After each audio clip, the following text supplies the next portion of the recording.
السلام عليكم، كي دايرين؟ لاباس عليكم؟ مرحبا بكم شيوات ماهر. نهار جديد وفيديو جديد، نتمنى يعجبكم ان شاء الله.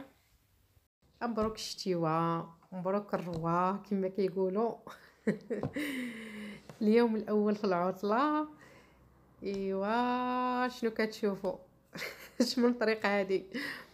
المهم حنا غاديين للعروبيه، غاديين لبني سادن، غاديين عند خالتي وعمي اللي هما شيخي وعكوزتي. غادي ندوزو عندهم العطله ان شاء الله.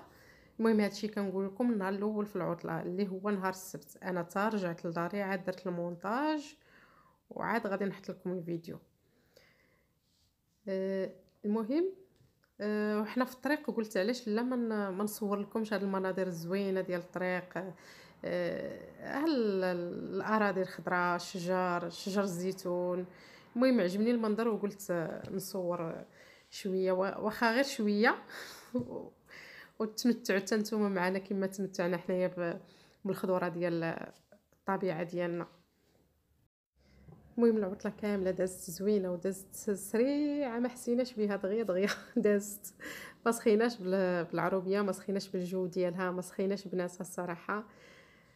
ولكن ضيف ضيف واخا يجلس الشتاء والصيف كما كيقولوا. العطله دغيا سالات ورجعنا لدارنا.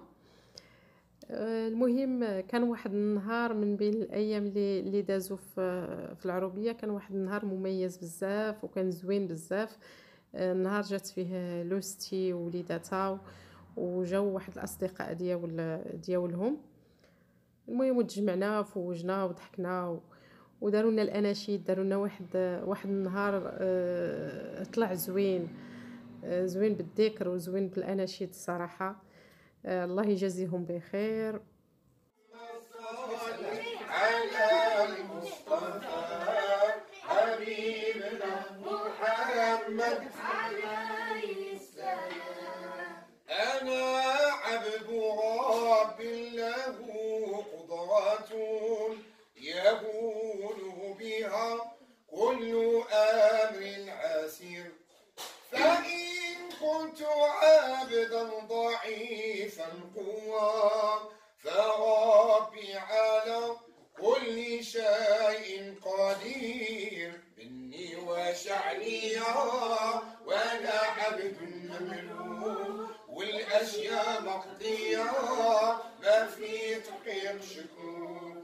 ربي نظر لي وانا ضري متروك في الارحم والاحشاء من نطفه صورني. اللهم صل على المصطفى حبيبنا محمد عليه السلام. اللهم صل على المصطفى حبيبنا محمد عليه السلام. المهم اول مرحله شديت الدجاج ديالي، غسلته مزيان بالماء، خليته قطر ودرت له الملحه والحامض، حكيته بهم مزيان حكيته من الداخل وكل شيء، وخليته عشيه كامله وهو كيشرب في الملحه. المهم وعاد مشيت وجدت له الشرموله ديالو. المهم هادو هما المقادير اللي غادي نحتاج باش نشرمل الدجاج. عندي هنا البصله، عندي القلب ديال الحامض والثومه كما كتشوفوا بزايد، وعندي القزبر ومعدنوس هنايا قطعته رقيق، وفي العطريه عندي سكينجبير بزايد 2 معالق، وعندي البزار، وعندي الخرقوم، وما عنديش الزعفران شعره، درت الضويمات ديال الزعفران شعره. وغادي نستعمل هاد الفرامه اللي غادي تفرملي البصله. لقيتها صراحه عمليه بزاف، هانتوما غادي تشوفوا. انا ما عنديش، لقيتها عند عكوزتي زوينه بزاف، زعما اللي عندها راه غادي تنفعها. انا عندي وحيده صغيره وكانت نافعاني، ولكن هذه عجبتني، هذه كبيره المهم زوينه.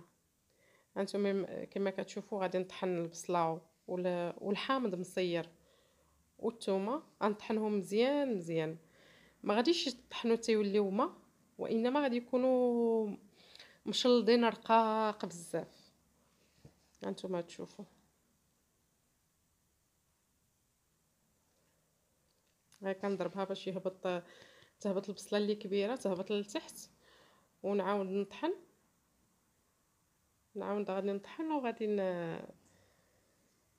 تشوفوا النتيجه ديالها. زوينه عجباتني الصراحه، خاصني ناخذ بحالها. عمليه فعلا عمليه.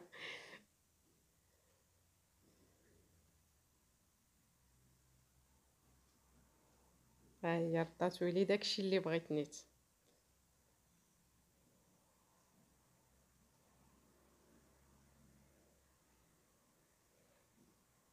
غادي نخويه في السوبيره باش ندير فوق منه المعدنوس ولا العطريه. هاني غادي نزيد القزبر ومعدنوس اللي مقطع ناعم،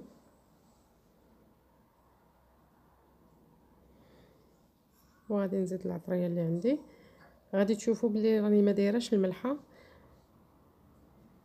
ما درتش فيه الملحه نهائيا، وجا المذاق هو هذاك مع داك الحامض المصير اصلا مالح، وزيد عليه هو شارب الملحه، هو راه مملح وشارب الملحه، وعاد هاد الضويمات مالحين، جات الملوحه ديالو هي هذيك. كنخلط مزيان مزيان،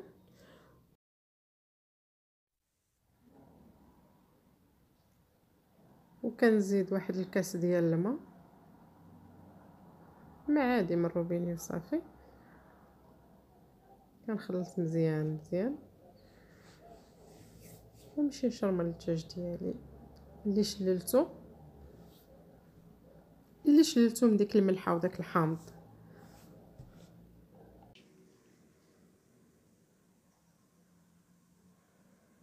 المهم غادي نخدم بيديا، غادي نزرب الفيديو غير باش ما يجيش طويل.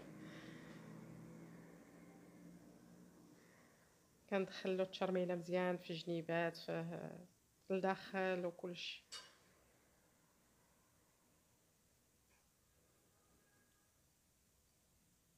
المهم هاد المقادير اللي عندي كفاوني ل4 ديال الدجاجات، عندي 4 ديال الدجاجات.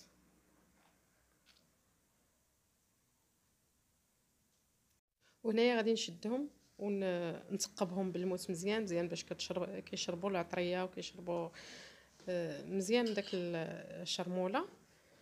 وغادي نخليهم غادي يباتوا. هادشي راه قبل بليله، قبل ما نبغي نطيبهم بليله، في الليل هادشي صاوبته، والغد ليه عاد غادي نطيب.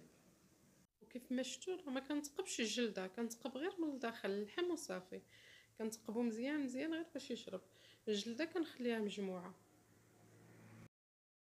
صباح غير فقت مشيت طليت على الدجاجات هما الاولين، شديتهم درتهم في الطنجير ودرت عليهم الماء وشعلت عليهم الفرن وخليتهم يطيبوا على نار مهيله. هنا يلاه كان بدا كيغلي، ومن بعد نقصت وغطيتهم بالغطايه. المهم صراحه شي مقاطع ما لقيتهمش وتصدمت الصراحه، ما لقيتهمش مسجلين، ولكن غادي نقولهم لكم.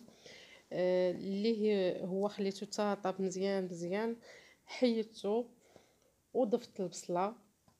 هنايا ما لقيتش المقطع ديال فاش ضفت الزيت وفاش درت الكبده. المهم حتى درت البصله وزدت الزيت مخلطه تقريبا كاس ديال الزيت مخلط ما بين زيت روميه وزيت بلديه.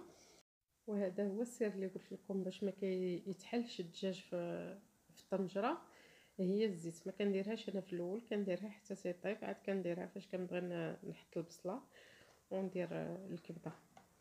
والكبده سلقتها وصفيتها وضفتها على البصله وبقيت كنطيبها حتى تعسلات، تشحرات مزيان، وكما كتشوفوا وقفات في الزيت ديالها.